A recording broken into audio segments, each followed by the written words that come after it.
그 지난 금요일 날 했으니까 지지난주 금요일 날 했으니까 이 라오디게아 교회 이야기를 다 잊어버리지 않으셨습니까? 예. 그 라오디게아 교회는 7교회 중에 마지막 교회죠. 예, 마지막 교회고, 그리고 역사의 마지막을 장식해야 할 교회고, 그리고 이 교회는 굉장히 중요한 사명과 또 어떻게 보면 역사상 가장 치열한 전쟁을 앞두고 있는 그런 교회입니다. 그래서 이거를 역사주의적으로 해석하면 언제부터 언제까지죠? 라오디게아 교회는 1844년부터 시작해서 재림 때까지. 그러니까 오늘 우리 시대의 이야기예요. 7교회 중에 마지막 교회니까 이 후에 다른 교회는 존재하지 않는 거예요. 근데 이 교회가 그러니까 이제 아마겟돈 전쟁도 앞두고 있고, 그다음에 예수님의 재림을 맞이하기 위해서 새 천사의 기별도 전해야 되고 여러 가지 사명이 있는데, 그러니까 악과의 치열한 전투를 벌여야 되는데 이 교회 상황이 설명되고 있어요. 라오디게아 교회의 상황이. 근데 이 교회가 처한 상황은 어떻죠? 뭐 냉담하고, 예. 그 교회 가도 뭐 아무런 뭐 의미가 없어요. 이렇게 뭐 이렇게 막 은혜가 충만하고 이렇지 않아. 그냥 싸늘해요. 자리가 빈자리가 쫙 보이고, 뭐 사람들은 성경 가르쳐도 뭐 눈이 초롱초롱한 게 아니라 다 시들시들하고, 그리고 무기력해요. 아주 무기력해. 열정이 없습니다. 그러니까 뜨뜨미지근하고, 예. 그리고 온갖 문제들이 다 쏟아져 나와요. 이 교회. 그러니까 교회가 하지 말아야 될 많은 문제들이 다 교회 안에 쭉 쏟아져 나와요. 그런 문제들이 지적되고 나타나고 있는 모습이 바로 이 요한계시록 3장에 나와 있는 이야기의 모습입니다. 근데 제가 이제 계시록 3장의 라오디게아 교회를 이렇게 쭉 공부하면서 같이 보는데, 이 모습이 이제 마태복음 25장에 보면, 그러니까 재림 준비의 과정을 예수님이 설명하면서 4가지의 비유 중에 두 번째 비유에 열처녀의 비유가 나와요. 그게 이제 역사의 마지막을 설명하고 있는 그런 이제 이야기인데, 그 열처녀의 비유 가운데 등장하는 열처녀가 모두 어떤 상태로 예수님의 재림을 기다리고 있죠? 열처녀가 다 존다는 거예요. 졸며 잘세. 다 졸며 잔다는 거예요.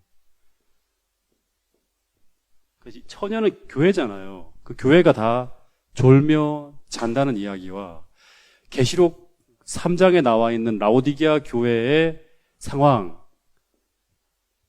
뜨뜻미지근하다. 예. 다시 말하면 계시록 3장 15절에 나오는 이 미지근함과 졸며 잔다는 이야기는 같은 이야기예요. 같이 통하는 이야기예요. 15절 읽어보겠습니다. 요한계시록 3장 15절 시작. 내가 내 행위를 아노니 내가 차지도 아니하고 뜨겁지도 아니하도다. 내가 차든지 뜨겁든지 하기를 원하노라. 좀 이렇게 느끼세요. 예수님이 하시는 말씀이에요. 지금 오늘 우리에게 이 방송을 들으시는 분도 한번 같이 느끼면 좋겠어요. 내가 내 행위를 지금 알고 있대요. 고재원 목사, 너의 지금 행위를 알고 있어. 강민경 사모, 너의 행위를 내가 안다. 이경주 집사, 내 행위를 알고 있다.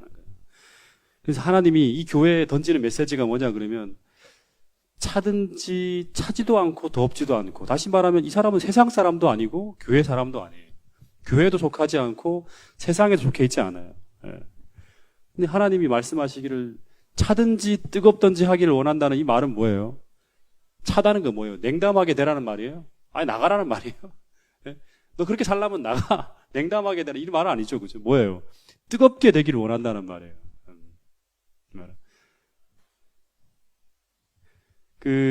라오디게아에서 한 10km 떨어진 지점에 지난번 얘기했나요? 히에라폴리스라는 이제 도시가 있어요.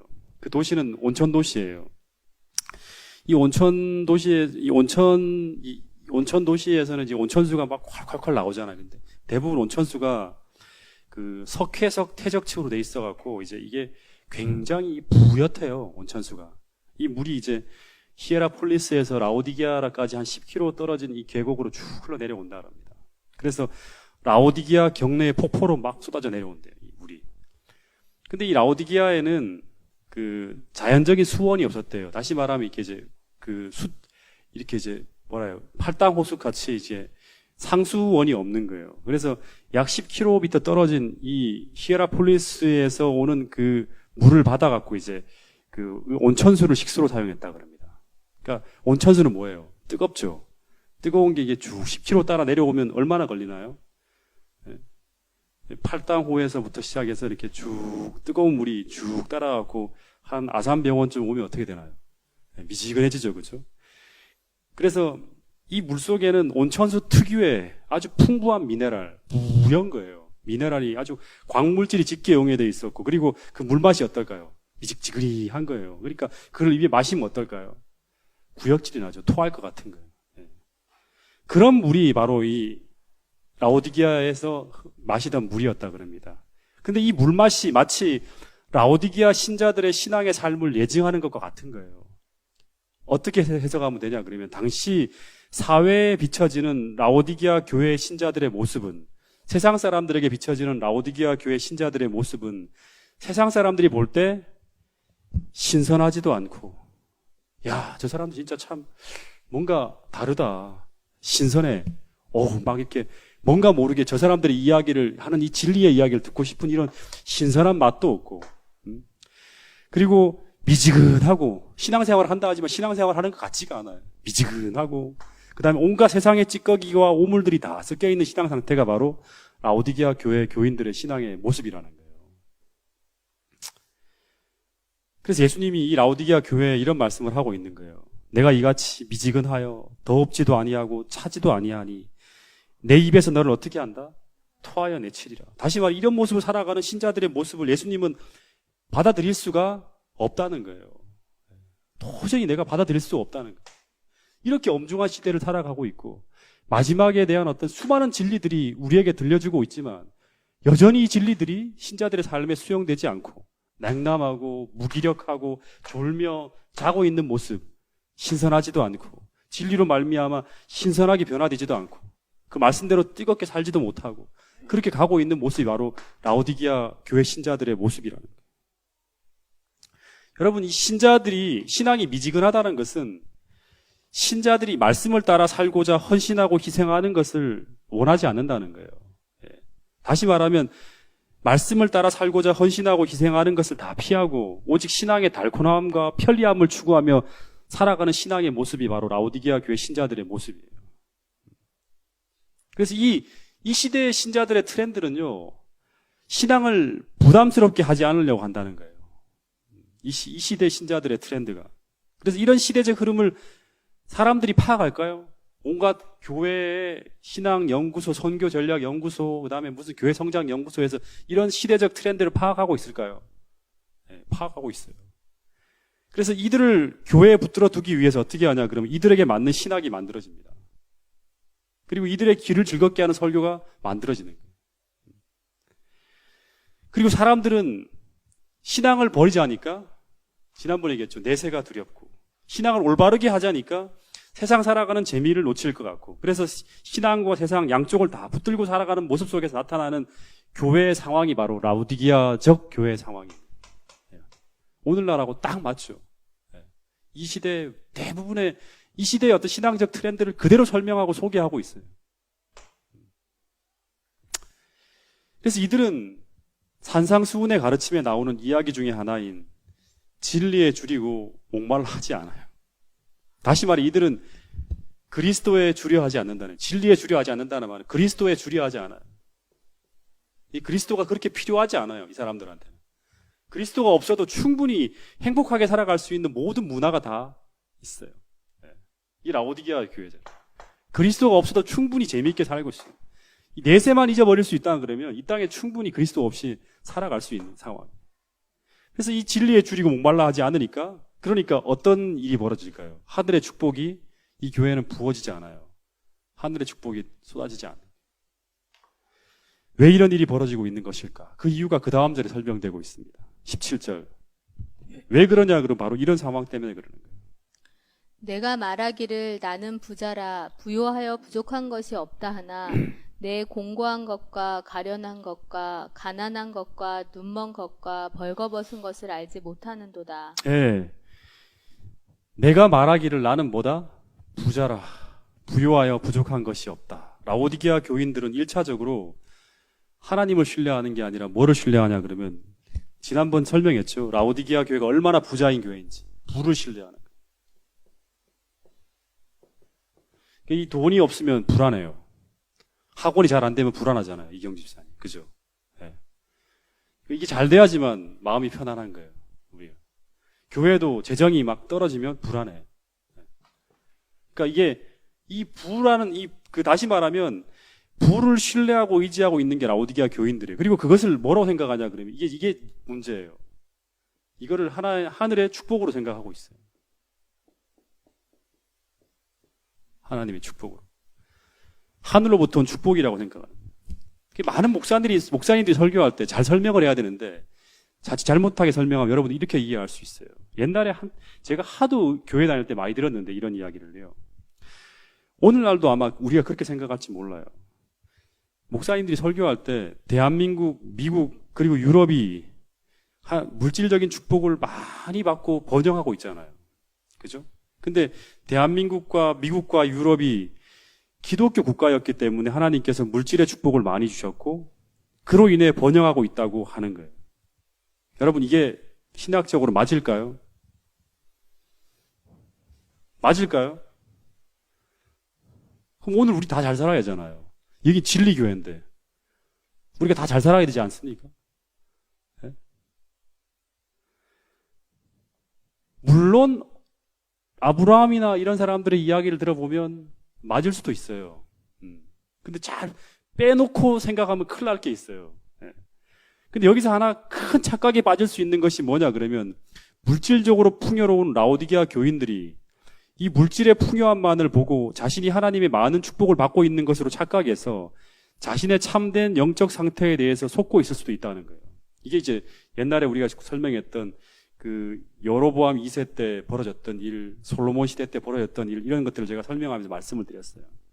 다시 말해 내가 출세하고 성공하는 것을 자신이 하나님의 축복을 많이 받고 있다는 증거로 착각할 수 있다는 거예요. 이 라오디게아 교인들의 착각이에요.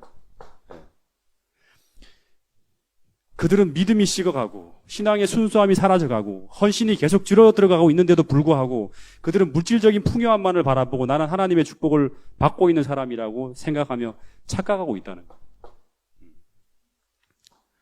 옛날 어느 교회 한 목사님을 제가 알고 있는데 이 목사님이 한테 들은 얘기예요.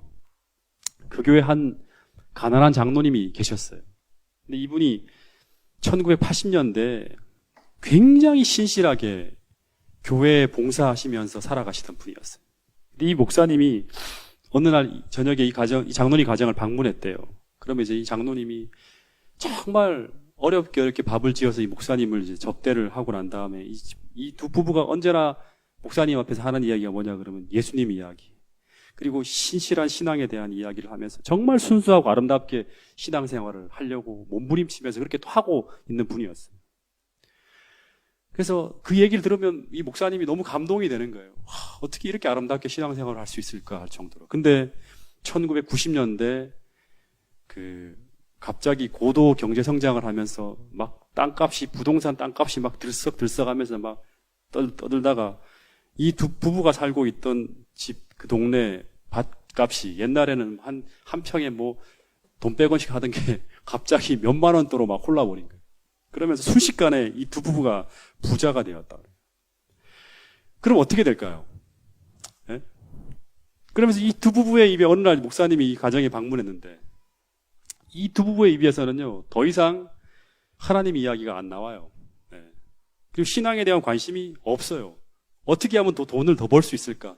이 얘기로 계속 목사님이 방문했는데도 불구하고 그런 이야기를 계속 하고 있는 거예요. 네. 그리고 그렇게 헌신적으로 봉사하시던 이분들의 모습에서 더 이상의 헌신의 모습이 나타나지 않아요. 완전히 세상에 싹 빠져 있는 거예요. 그리고 이 목사님이 너무 마음이 아팠대요. 같이 있으면서. 네. 그리고 이분들은 늘 자신이 하나님의 축복을 많이 받은 사람들이라고 이야기를 하더라는 거예요. 이분들이. 여러분 이 말이 맞는 말일까요? 이제 중요한 얘기를 할게요. 다시금 이제 제가 계속 7교회를 얘기하면서 했던 중심 키워드 중에 중요한 것 중에 하나인데 여러분 하나님의 축복을 받은 사람은 어떤 사람이죠? 하나님의 축복을 받은 사람은 어떤 사람이에요? 예? 겸손한 사람. 오늘 제가 얘기하는 걸 가지고 한번 얘기해보세요. 하나님의 축복을 받은 사람은 어떤 사람이에요? 예? 하나님의 축복을 받은 사람은요, 출세하고 돈 많이 벌고 하는 사람들이 아니에요. 세상에 명예를 얻은 사람들도 아니에요. 라오디게아 교회 상황을 본다 그러면 이제 곧 예수님 재림하시고 하나님이 오시는데 그게 축복일까요? 다 사라지는데? 예? 메르스가 지금 완전 온통 지금 떠들고 있잖아요, 지금. 근데 우리가 한순간만 촥 하나님께서 바람을 불고 있는 손을 나눈다 그러면 세상은 금방 다 완전히 경제공황, 온 나라가 쑥대밭이 될 수 있는 상황이 벌어질 수 있어요. 하나님의 축복을 받은 사람은 어떤 사람이에요? 예? 믿음이 성장하는 사람.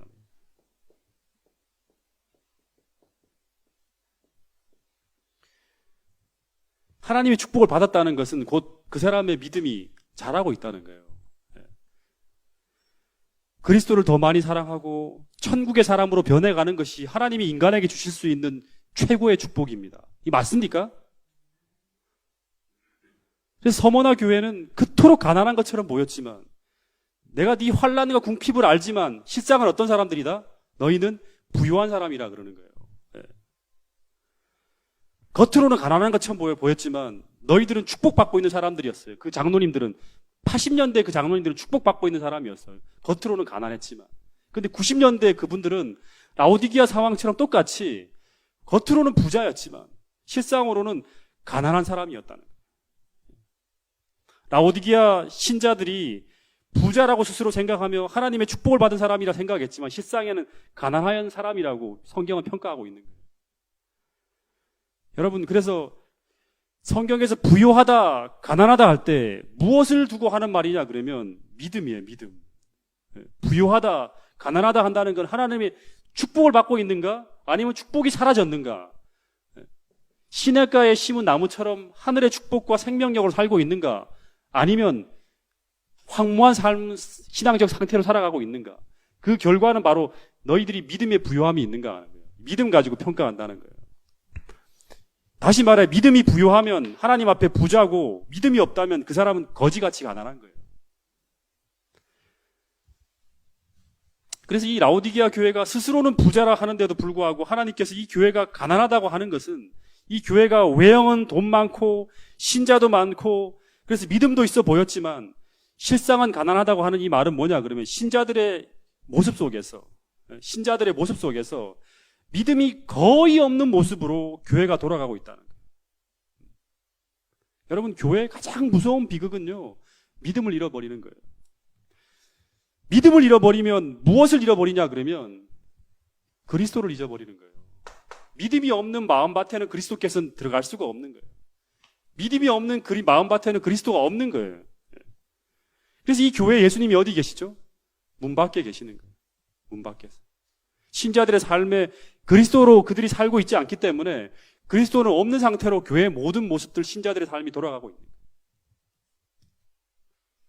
다시 말해 신자들의 가정엔 성경책이 있고 교회에 다니는 신앙의 모습도 보이지만 다시 말해 이들이 신앙을 흉내는 내지만 믿음은 사라지니까 교회의 경건의 능력이 나타나지 않는 거예요. 하나님의 축복이 없는 거예요. 여러분, 근데 더 무서운 거 뭐냐 그러면 이 교회에 진리가 끝없이 쏟아졌나요? 교회. 여러분들 신자들의 여러분들 20년, 30년, 40년 설교를 계속 듣고 있잖아요. 그렇죠? 같은 약을 오래 복용하면 뭐가 생길까요? 내성이 생겨갖고 약효가 없어져요. 그래서 이 사람들의 귀가 전부 높아져갖고 웬만한 단위의 기별이 들어가도 이 죽어있는 귀가 열리지 않는 거예요. 이런 말씀이 있더라고요. 라오디게아 기별은 현대 진리를 믿는다고 공언하는 하나님의 백성들에게 적용된다. 대다수의 미지근한 공언자들로 이름은 가졌으나 열성은 없다. 그들은 진리를 사랑한다고 공언하지만 그리스도인 열성과 헌신에는 결여되어 있다.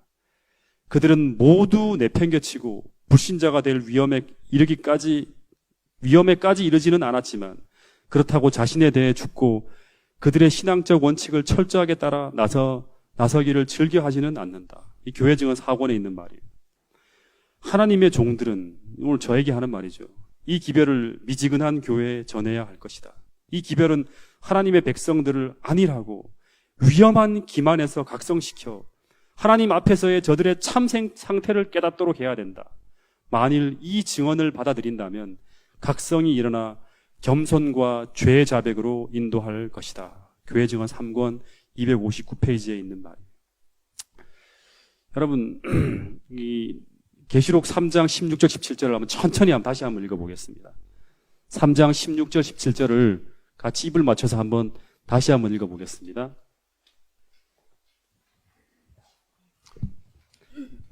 시작. 내가 이같이 미지근하여 뜨겁지도 아니하고 차지도 아니하니 내 입에서 너를 토하여 버리리라. 내가 말하기를 나는 부자라 부요하여 부족한 것이 없다 하나 내 공고한 것과 가련한 것과 가난한 것과 눈먼 것과 벌거벗은 것을 알지 못하는도다. 자, 이게 다시 한번 분석한다는 건 여러분들 그냥 은혜로만 듣지 마시고요. 감정으로만 듣지 마시고 한번 잘 정리해 보세요. 지금 이 교회의 기별, 보내는 기별은 오늘 저와 여러분들에게 보내는 기별이에요. 라오디게아 교회 교인들의 상태를 몇 가지 분석해 보면 문제점이에요. 지금 예수님이 지적하는 게 첫 번째는 뭐예요? 첫 번째는 또 얘기하지만 미지근함이에요. 이 미지근하다는 것은 어떻게 설명하면 돼요? 열심이 없다는 거예요.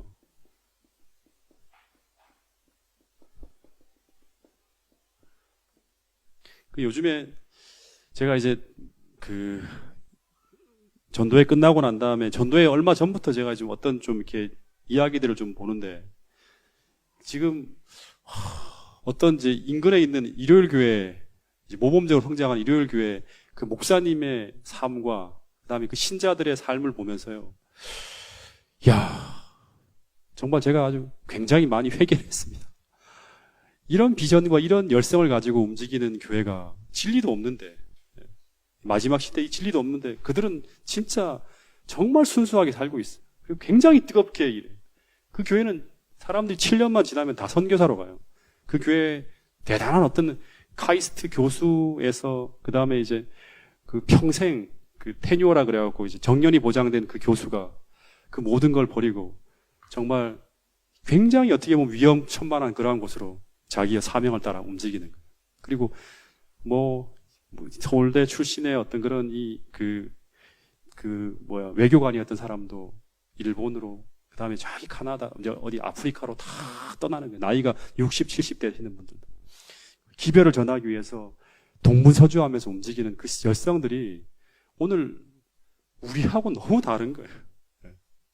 제가 참 그걸 보면서 어떻게 하면 하나님, 저도 이런 어떤 환경들을 더 극복하기 위해서 저도 더 뜨겁게 주님을 열심을 낼 수 있을까요? 고민하는 거예요. 이게 회복이 안 되면 여러분 마지막 기별은, 마지막 시대의 사명은 우리에게로 오지 않아요. 라오디게아 교회는 이런 상태로 끝까지 가지 않는다는 걸 염두에 둬야 돼요. 왜냐 그러면 질병이 고쳐지고 마지막 계시록 18장 운동으로 돌아가지 이 상태로 끝까지 가진 않아요. 예. 아시겠어요? 우리가 극복을 해야 돼요. 그러니까 이런 상태가 오죠. 두 번째는 뭐예요?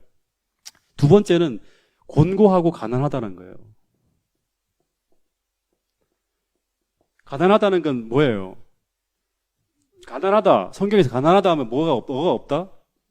믿음이 없다는 거예요. 정확하게 구체적으로 알아야 돼요. 그냥 막연한 게 아니라 성경에서 가난하다는 건 믿음이 없다는 거예요. 믿음이 부요한 자가 부자고 믿음이 없으면 가난한 자예요. 아무리 그 교회가 돈이 많고 그 신자들이 엄청나게 많은 재정적인 축복을 받고 세상에 출세하고 한다 하더라도 그거 하나님이 주신 축복이 아닐 수도 있다는 거예요.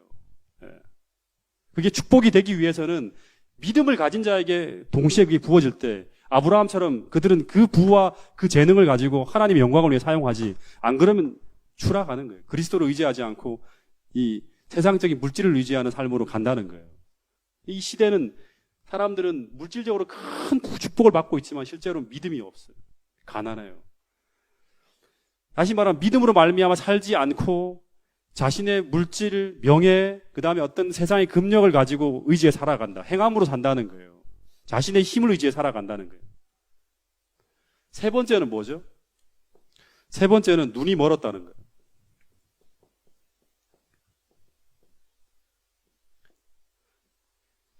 눈이 멀었다는 게 뭐예요? 영적인 사물을 볼 수 없는 거예요. 당장 현실적이고 눈앞에 보이는 것만 추구하며 사는 거예요. 영적 분별력이 없어요. 영적인 사물을 볼 수가 없어요. 그러니까 교회에 나오지만 하나님이 임재하시는지에 대한 걸 전혀 느끼지 못하는 거예요. 이 사람들은. 예. 당장 현실적이고 눈에 보이는 급한 것만 추구하면서 따라가는 거예요. 그러니까 이 눈이 멀었다는 건 이거와 또 연관이 됩니다. 믿음으로 행하지 않아요. 예. 모든 걸 다. 그 다음에 네 번째는 뭐냐 그러면 이게 이제 멸망으로 가는 거예요. 네 번째는 뭐예요? 벌거벗었다는 거죠.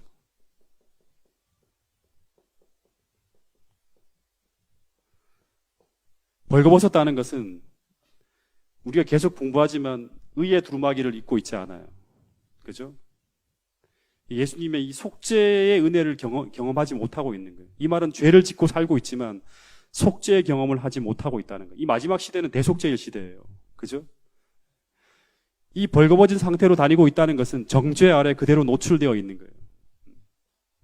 이 상태로 계속 살아간다면 이 끝은 뭐예요?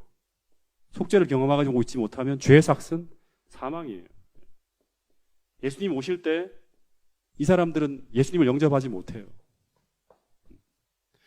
그러니까 이 라오디게아 교인들은 굉장한 위험과 위기에 처해 있다는 게 예수님의 진단이에요. 너희들 정말 중병 들었다 하는 거예요. 예.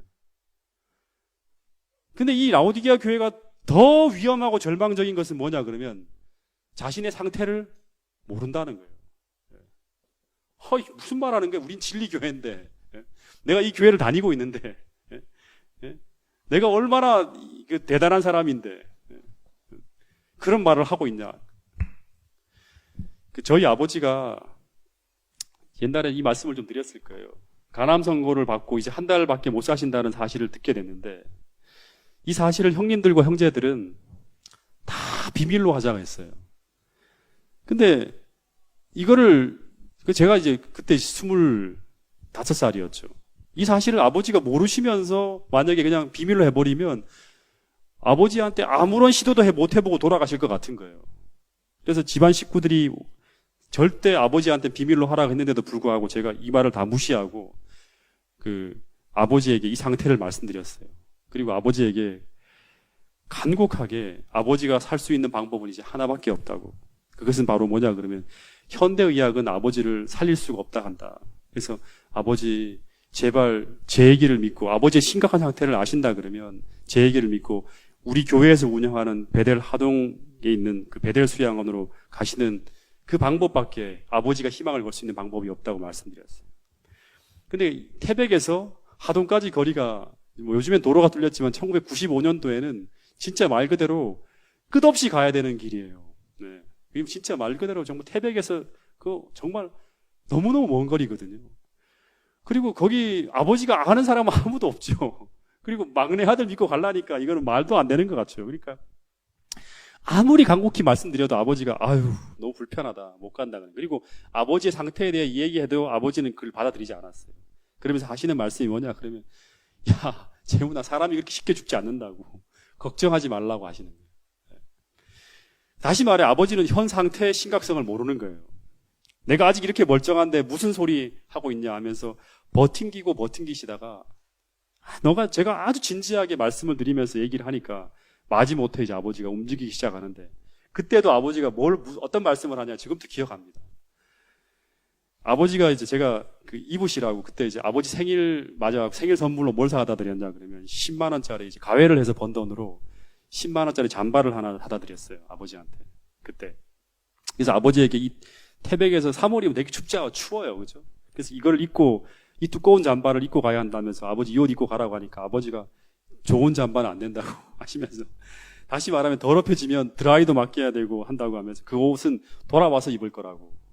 아니면 내년 겨울에 입도록 잘 옷장에 두라 그러는 거예요. 그래서 다른 옷을 챙겨 입고 가는 거예요. 아버지 그런 말 좀 하지 말라고 이걸 입고 가야 한다는데 아버지 절대 안 된다고 그러시는 거예요. 다시 말해 아버지는 지금 마지막 사투를 벌여야 되는데도 아직도 아버지 생각은 지금 뭐예요? 다른 데에 관심이 집중되어 있는 거예요. 오늘 우리가 똑같죠. 우리가 정말 중요한 게 있는데 거기에는 지금 아무런 얘기도 지금 이 심각한 게 계속 떨어지는데 한 달밖에 못 살아. 그리고 진짜 지금의 저항력이나 몸 상태로는 어떤 것도 극복할 수 없어. 정확하게 봐야 돼. 그런데 아무런 이런 느낌이 없이 그냥 옷에 대해서 아버지가 매달리고 있는 거예요. 옷을 이걸 놔둬야 된다 하면서 이렇게. 그래서 요양원에 가셔도 계속 맛있는 음식을 입맛대로 드시려고 해요. 가셔도. 예. 그래서 지금도 아버지가 하동 요양원에서 이 모습이 눈에 선한데 그때까지도 아버지는 제 이야기를 100% 한 달밖에 못 사신다는 이 얘기를 곧이곧대로 믿지 않으셨어요. 그러다가 나중에 상태가 아주 심각하게 나빠지면서 형님에 의해서 하동에서 돌아와서 태백중앙병원에 입원하시면서 비로소 아버지 자신의 상태가 죽음을 눈앞에 두고 있다는 것을 실감하게 됩니다. 왜냐 그러면 몸이 바짝 말라가고 그 다음에 넘기지도 못하고 복수가 막 이렇게 차시고 하시면서 그리고 결국 아버지는 그 옷을 다시 입지 못하고 돌아가셨어요. 여러분, 우리는 우리의 영적 상태를 첫 번째 아무리 제가 그 다음 얘기 처방전 얘기 있잖아요. 불로 연단한 금 이야기, 안약 이야기, 그 다음에 뭐 예수님의 의의 두루마기 이야기, 흰옷 다 이야기하더라도 이 상태에 대한 부분들을 먼저 우리가 느끼지 못하면 우리 상태를 정말 참되게 보지 못하면 그 다음에 처방전은요 아무런 의미가 없습니다. 여러분, 우리의 영적 상태를 정말 참되게 점검해 볼 수 있는 여러분과 저가 되기를 간절히 바라겠습니다. 라오디게아 교회의 유일한 희망은 하나님 앞에서의 그들의 참 상태를 보는 것이다. 즉 그들의 질병의 성질을 아는 것이다. 그들은 눈 멀었으면서도 좋은 형편에 있다고 느끼고 있다. 하나님의 영께서는 그들의 마음을 밝히시지 않았으며 그들은 자신의 죄됨을 인식하지 못했기 때문에 도움도 필요도 느끼지 못한다. 이게 의에 줄이고 목마르지 않는 거예요. 내가 지금 얼마나 심각한 상태에 있는지를 아는 사람만이 주님 도와주세요, 당신이 필요합니다 하고 매달리는데 이게 안 되는 거예요. 여러분, 라오디게아 교회는 정말 중병이 들어 있습니다. 이대로 놔두면 어떻게 되겠지가 않아요. 우리 이렇게 흘러가면 언젠가는 늦은 비 성령이 임하고 우리를 변화시키고 우리로 하여금 막 이렇게 바뀌게 해줄 거야가 아니에요. 여러분, 중병에 걸린 상태를 주님은 처방전을 지금도 계속 주는 거예요. 계속 우리에게 주고 있는데 이 중병에 걸린 사람이 이 처방전 따라 살지 않으면 그대로 방치하면 어떻게 되냐면 죽는 거예요. 그러나 이 교회가 희망이 있는 것은 하나님께서는 이 교회를 살릴 수 있는 모든 영적 처방전들을 다 가지고 있다는 거예요. 이 처방전으로 치료를 받으면 이 교회는 주님이 꿈꾸는 그 영광스러운 계시록 18장의 그 늦은 비의 대체험 속으로 들어가는 거예요. 이게 바로 뭐냐 그러면 제가 정말 꿈에도 그리는 어게인 사도행전이에요. 어게인 사도행전. 우리 옛날에 뭐 어게인 1800 뭐예요? 저기 뭐죠? 어게인 뭐 옛날에 1964년인가요? 하는 것처럼 그 모든 교회가 꿈꾸는 사도행전의 대체험 속으로 들어가는 것이 바로 뭐냐 그러면 이 교회가 자신의 참된 상태를 알고 다시 한번 하나님 앞에 울며 불며 부르짖으면서 그들의 모든 질병을 치유받고 그 하나님의 처방전대로 나가게 될 때 이 계시록 18장의 늦은 비의 대체험 속으로 다시 들어가는 거예요. 그래서 이 라오디게아 교회의 기별은요, 이 시대를 위한 정말 우리를 위한 아주 중요한 기별입니다. 그래서 이 라오디게아 교회의 이 기별을 우리가 등한히 하거나 간과한다 그러면 우리에게 희망이 없는 거예요. 우리가 같이 깊이 연구하면서 그 답들을 하나하나 찾아보면서 내게 어떻게 그것이 적용돼야 될지를 우리가 함께 고민하면서 따라간다 그러면 이 라오디게아 교회에 보내는 이 기별로 말미암아 이 교회가 다시금 1844년 30년대 우리가 경험했던 이 재림운동 당시에 그 뜨거움을 다시금 경험할 수 있을 것이고 사도행전의 역사를 우리가 펼치면서 계시록 18장의 늦은 비 성령의 그 큰 동력으로 말미암아 우리가 주어진 이 사명을 세상에 온전히 다 전하고 난 다음에 마침내 예수님의 재림을 맞이하는 그러한 교회로 설 수 있는 거예요. 여러분, 우리 모두가 정말 그런 것을 함께 꿈꾸면서 우리가 함께 이 동작중앙교회가 그 늦은 비의 성령의 대체험을 할 수 있는 그러한 교회로 이 계시록을 연구하면서 함께 꿈꿀 수 있게 되기를 간절히 바라면서 오늘 말씀을 줄이도록 하겠습니다.